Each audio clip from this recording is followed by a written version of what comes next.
Shalom! I'm David Benkof of Broadway Maven, and welcome to this exciting panel about the music of Hamilton, deep inside the score. And we all know that Hamilton is a groundbreaking musical that redefined what Broadway could sound like. But beyond its cultural impact and innovative storytelling, the music itself is an intricate, deeply layered masterpiece that rewards careful listening and analysis. Lin-Manuel Miranda didn't just write catchy songs, he built a score that weaves together hip-hop, R&B, pop, and traditional musical theater with astonishing complexity. Every motif, rhyme scheme, and melodic choice is purposeful, reinforcing character arcs, historical themes, and even hidden connections between songs. Whether it's the way my shot foreshadows the entire show, or the subtle use of reprises that reshape our understanding of events, Hamilton is work that demands and deserves serious musical study. To help us unpack the depth of this score, I'm honored to introduce three esteemed Broadway educators who have spent much time thinking critically about Hamilton. They bring expertise in music theory, history, and performance, offering perspectives that will deepen our appreciation of Miranda's genius. Through their insights, we'll explore what makes the music of Hamilton so powerful, how it pays homage to both Broadway and hip-hop traditions, and why it continues to resonate so profoundly. I'll go ahead and introduce our panelists, and then we can welcome them all. In order of presenting, first we have Master Educator and Juilliard Professor Edward Barnes,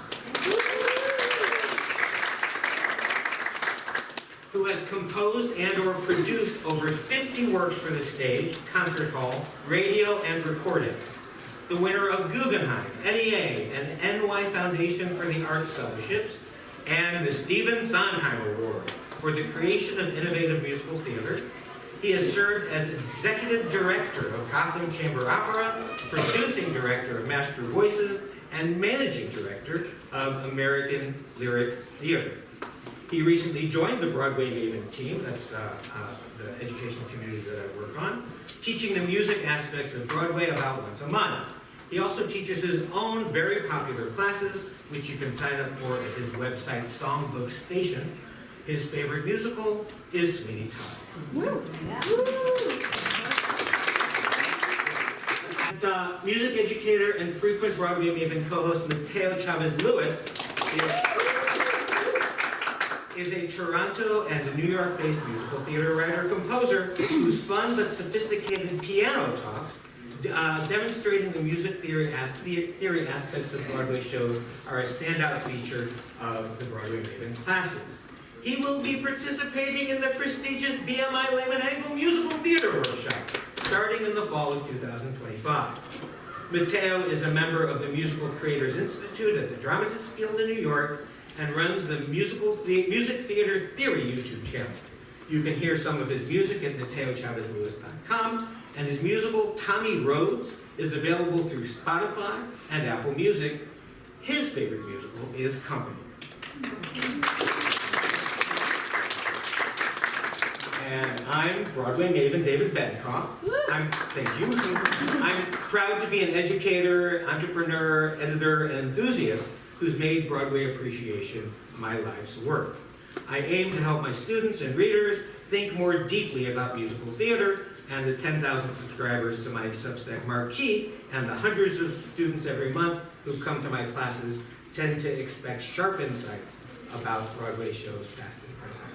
You can sign up for either MARQUEE or get a free month to the Broadway Maven on the QR codes on the postcard that was received. My favorite show is Influence. So we're going to start with Edward. Each will make a presentation, and if we have time, we'll take questions at the end. Edward. Okay, great, thank you. Can you hear me okay? Yes. So I'm the opening act for this panel, so I thought I would talk about the opening number in Hamilton. Has everybody heard the opening number? Yes. Let's do that. Opening numbers to me are super, super interesting. They're extremely powerful pieces of music, partly because of the position they hold in place in the musical. They're the very first song you ever see. Oscar Hammerstein said that the opening number's job is to tell the audience everything it needs to know to understand and enjoy the show that follows. And he believed that to do that, you had to do three things. You had to introduce the characters, let the audience know where and when the show is taking place, and set the tone for the show. So if it's a drama or a comedy or a tragedy or a farce, your opening number had to be that right from the start. Now, Lin-Manuel Miranda has an excellent opening number in Hamilton. He has no problem checking off these boxes. He introduces the characters. We meet Hamilton, we also meet Burr, we meet the Skylarks, and we meet lots of people in the story right from the start. And he tells us right from the start that Alexander has come from the Caribbean and he's arrived in New York, and that's where our show is going to take place. And the tone is very, very clear, because it's a drama with a lot of entertainment. It's super exciting, and we know that something really, really big is going to happen in this show. But Lin is a very smart composer, and he does more than just what Hammerstein thought was needed. He does one more thing, and he adds in the introduction of a storytelling concept to the opening number. You've all heard this line, America then, told by America now. You can see it in the marketing of the show. So I thought I would like to do a deep dive into the opening number to see how Lin does that in terms of the music. And what I found is that he, as a composer, has built in this concept into the music of the opening number. It's in the vocals, it's in the harmony, and it's in the rhythm. And what I'm going to do today is show you just a little bit of what I found. There's a lot, but I'm going to show you just a little bit. So we'll start with the vocal line. And again, what we're doing is we're trying to see how America Now is telling the story of America Then through the vocal line. So the first thing is, the thing opens with a guy that's rapping. Rapping is America Now. You all know how this starts exactly. How is the best Rap, son right? of a whore and a Scotsman dropped in the middle of a forgotten America Now, sure. Everybody knows. So, the first time, though, someone sings, it's Alexander Hamilton. Singing, back in the 18th century, was the traditional way of presenting on stage. And people had keyboards at home and they sang. So traditional singing is the next thing that Lin has to show us. And what he does is the first things that come out of Alexander Hamilton's mouth are traditional singing. And it's so simple that it usually gets a chuckle in the audience. You know what the line is. Alexander Hamilton. My name is Alexander 18th Hamilton. century setting.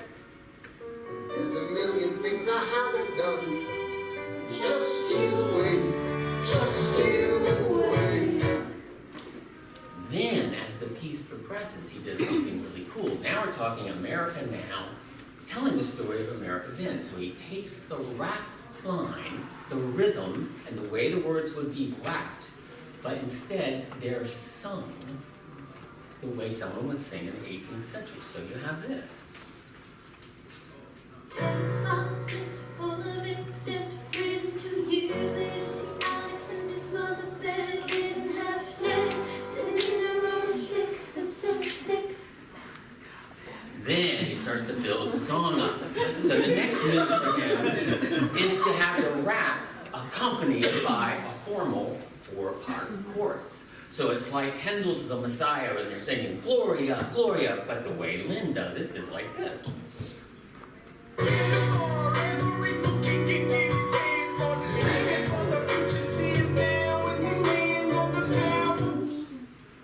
He also takes little melodic fragments and vocalizes them. In the 18th century, when they would play a phrase at the very end, they have what's called a turnaround. That's a little bit of music that gets you back into the phrase again. So in 18th century turnaround, he plays out at the beginning of the opening. They sound like this. We've heard them. Here's another one. So that's the 18th century part. But then what he does is he has those vocalized R&B style over a 4-part chorus. So now you have this. New York, you can just do it. New York, you can just do it. New York, you can be a new man. New York, just you wait. Alexander Hamilton. That's some of what he's doing with the music of the vocal line, and it goes without saying that he's doing something similar with the words that they're actually singing. He uses from the old America Then terminology like providence, impoverished, squalor, trading charter. Those are old 18th century terms. But the way he tells the story is very contemporary. A $10 founding father without a father got a lot farther by working a lot harder. That's much more now sounding. And uses two kinds of rhymes that also reflect then and now. Traditional rhyming is used perfect rhymes, hard rhymes.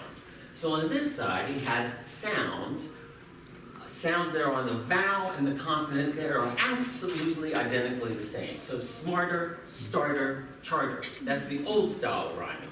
In today's pop, though, they don't do that. They use what's called soft rhymes or slant rhymes. So he does that too. Father is rhymed with farther and harder. So they're similar, but they're not exactly the same. Okay, let's look at harmony. There are two 4-bar chord progressions in the opening number.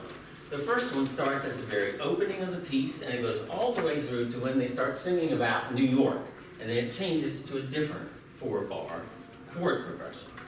Now these are both very, very old. The first one is from 18th century Europe, and it comes out of the late Baroque and Classical period, and these are the chords you've probably heard on the show.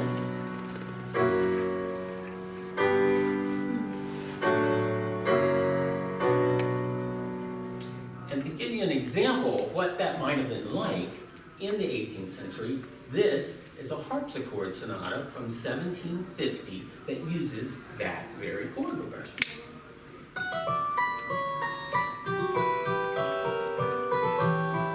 you go.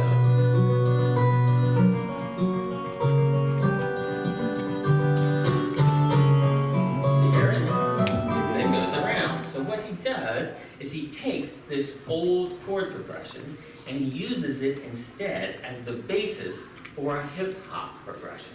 So this is what's going to anchor the rap that goes above it. And now it sounds like this. Then a hurricane came, devastation reigned. A man saw his future dripping down the drain. But a third to his temple connected it to his brain. And he wrote his first refrain, the testament to his name. So that's how he uses that old chord progression as a hip-hop chord progression. The new telling the story of the old. The other progression is old too, but it's American. This is the one he uses from New York. This progression, I actually know the exact date when it first became popular in the United States. 1934, it came out of a movie called Manhattan Melodrama, and it's a song by Rodgers and Hart, and I'm sure you know it.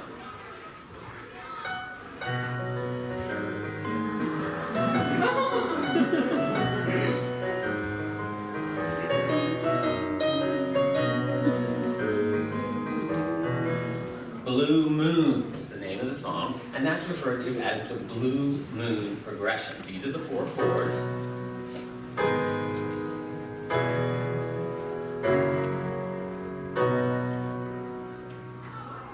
Now that song became so popular that other composers started using that exact same chord progression and writing songs with it. By the 1950s, it was so popular they called it the 50s progression or the doo-wop progression. And by the 1960s, they were pumping out songs from the Brill Building with the same chord progression. They called it the ice cream changes. Now you can do the ice cream changes in major or in minor mode, and it's still the ice cream changes. You can even do what the Beatles did in Penny Lane, and you can use them both. You can start with the major and then go into the minor. If you use the minor, it sounds like this.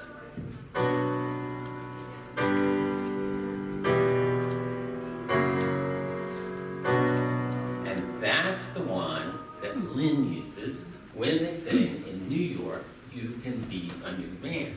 But what he does is he takes that old progression and retells it as an R&B chord progression. He adds little notes to it to make it sexier. So he adds a seventh and a ninth to two of the chords, and now you have this.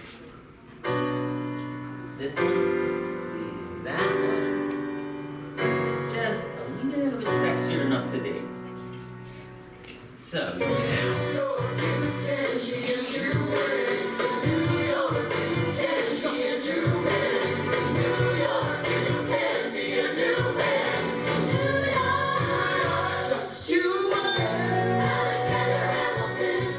the ice cream changes in Hamilton. So that's a little bit what he's doing with harmony. Two different chord progressions that he uses to tell America now versus America old. The last thing I want to talk about is rhythm.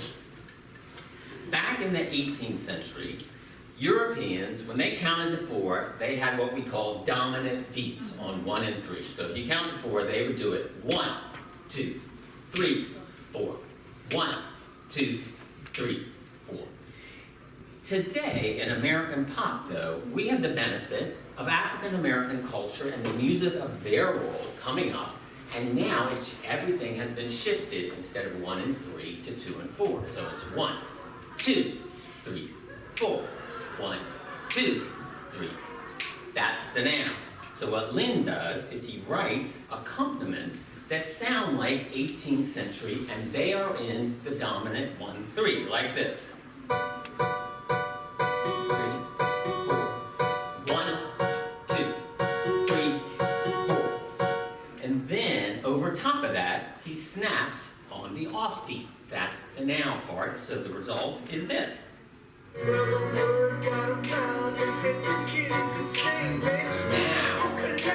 much cooler.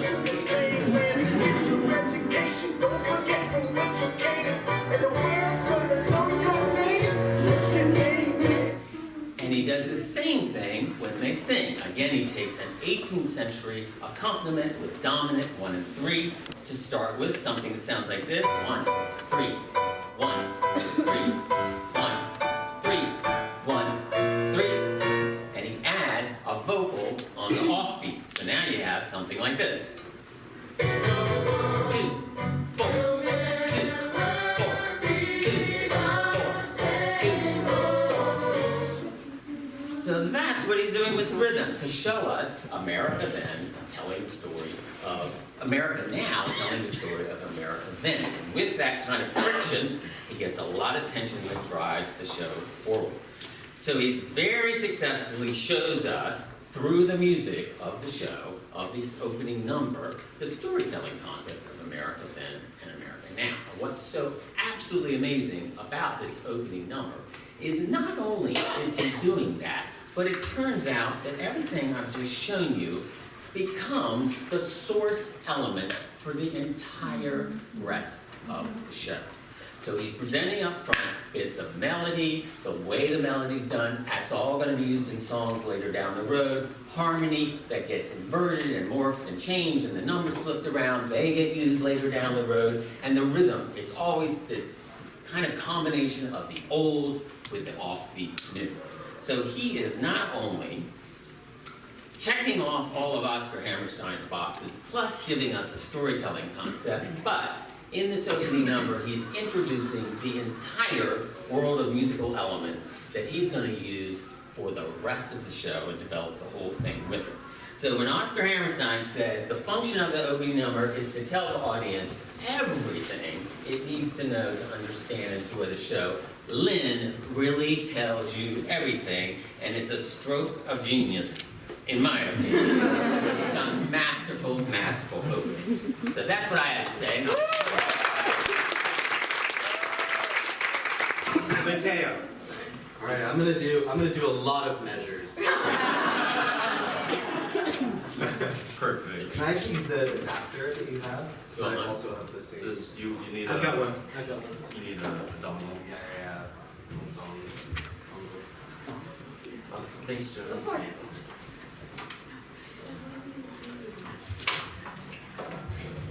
Let's give it up again for Edward Barnes. I'm absolutely such a fan of both of yours. Love your background. Yeah. Cynthia Erivo, our Lord, and Yes. One of my other favorite musicals. If you want to hear us talk about Wicked, we're doing some of that over at the Broadway Maven. Shameless plug. Yeah, I want to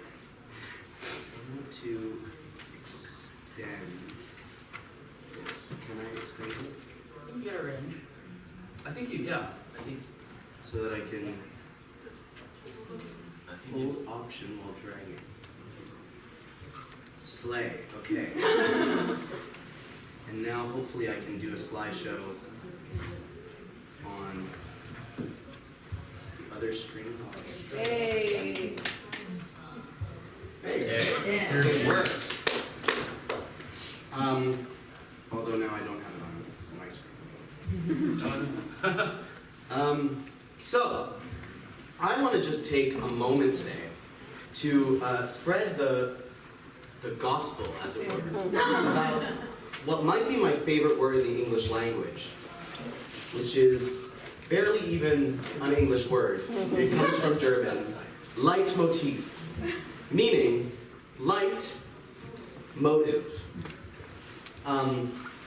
The German terms, there's like a bunch of them for the same thing that all kind of mean the same thing. Some of the German terms mean principle, motive, some of them mean guiding motive. I think of a leitmotif as the way a guiding light shows your eye where to look.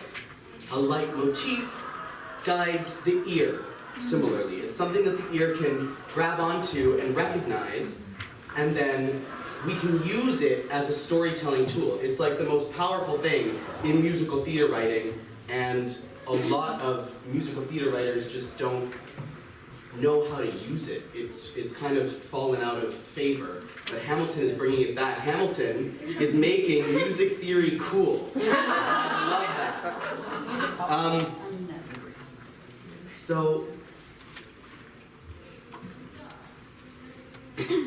So I want to talk about the definition of a leitmotif, and I want to talk about the different ways that leitmotif can be used to tell really, really powerful stories with music, and the way that Hamilton is like a masterclass in doing that. This is the definition of leitmotif: a short, recurring musical phrase associated with a particular person, place, or idea. And there are two main ways that a leitmotif, I'm actually going to stand up so I can see all of that. There are two main ways that a leitmotif can affect us. I kind of divide leitmotifs into two categories when I think about them. One is conscious, and the other is subconscious or unconscious. Do we consciously recognize that this material is being repeated, or not? I think that subconscious leitmotifs have an incredible power to affect us even though we don't notice them. But there are also conscious leitmotifs that we are all 100% aware of. Here's an example. Who's this? Eliza. Exactly, you all went, Eliza. Like, anyone who sang that name, if I asked you how to sing that name, you would 100% of you say Eliza, because that is her leitmotif. And there's examples of this melody, this perfect fourth interval, being used to say Eliza's name in like a billion different songs. This is from Schuyler Sisters, that's from That Would Be Enough, that's from Take a Break, this one's from It's Quiet Uptown, and this one's from the finale, and they're all that perfect fourth. Eliza, that interval. And we consciously associate that interval with the name Eliza. But there's a subconscious part to that motif as well. For example, in the Battle of Yorktown, Hamilton says, "Then I remember my Eliza's expecting me. Not only that, my Eliza's expectant." And when he thinks of Eliza, he doesn't sing the perfect fourth. But look at this bass line.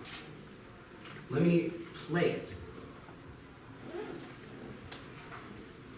Let's find out if the audio works.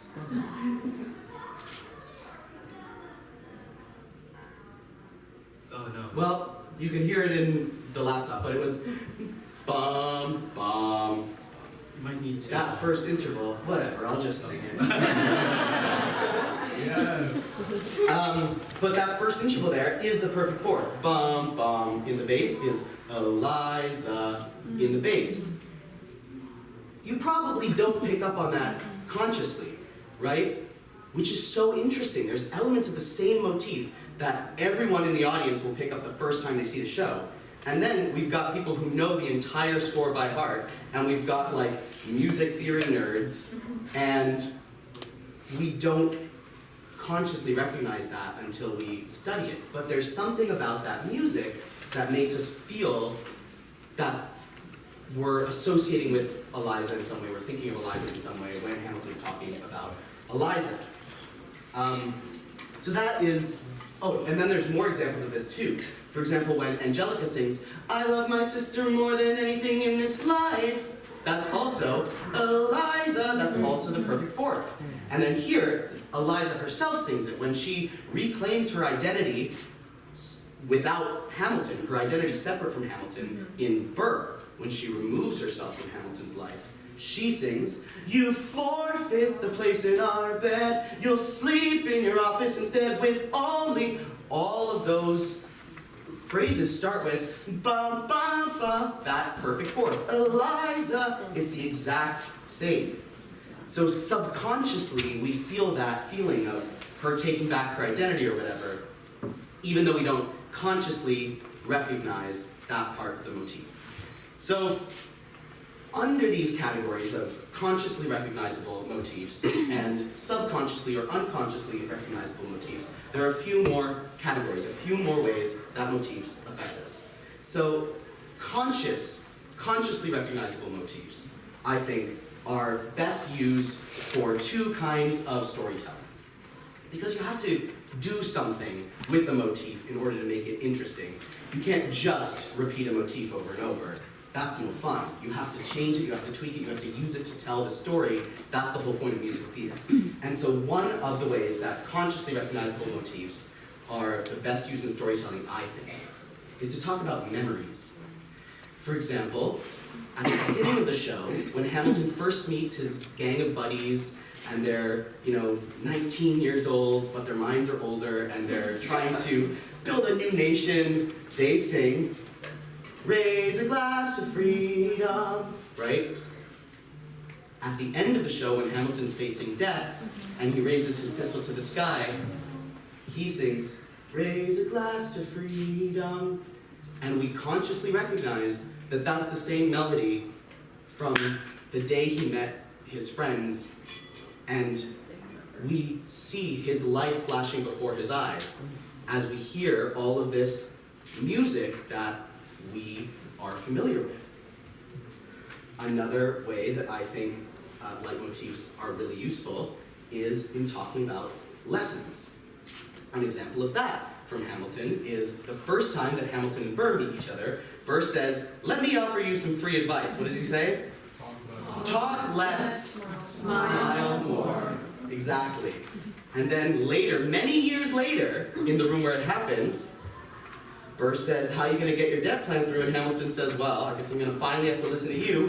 Talk less, smile more." So there we're consciously recognizing that Hamilton is parroting back to Burr something that Burr said. So the motif is doing the storytelling job of helping us understand this lesson that Hamilton's learning. It's just telling the story. It's just talking about the character's experience, but with music.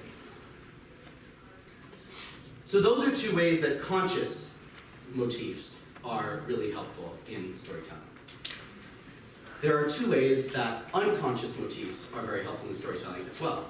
And this is, of course, a non-exhaustive list. It's just kind of my favorite ways to use them as a composer myself, and a way that Lin uses them as well. Unconscious leitmotifs can be used to form connections. When you have two different motifs that represent two different things, and those two motifs are connected to each other somehow musically, that creates a connection between those two ideas subconsciously. Here's an example of that. How do we sing her name? Angelica, bum ba da bum, But there's another motif that we associate with Angelica as well, and it's the satisfied theme. It's the theme that represents her unrequited love for Hamilton. And we hear that piano riff almost every time she's on stage. That piano riff from the beginning of Satisfied, we hear it all the time.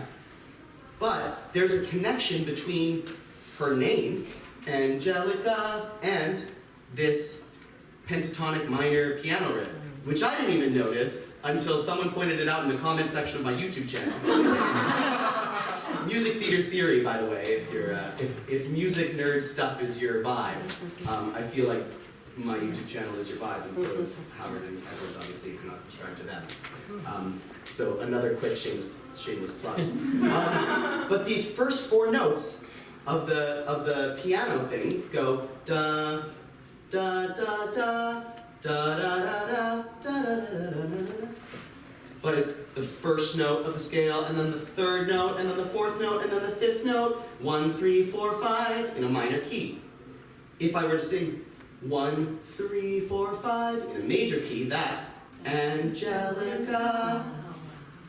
Those are the first four notes of the minor pentatonic scale, and then those are in a different key, in a major key, the exact same four notes.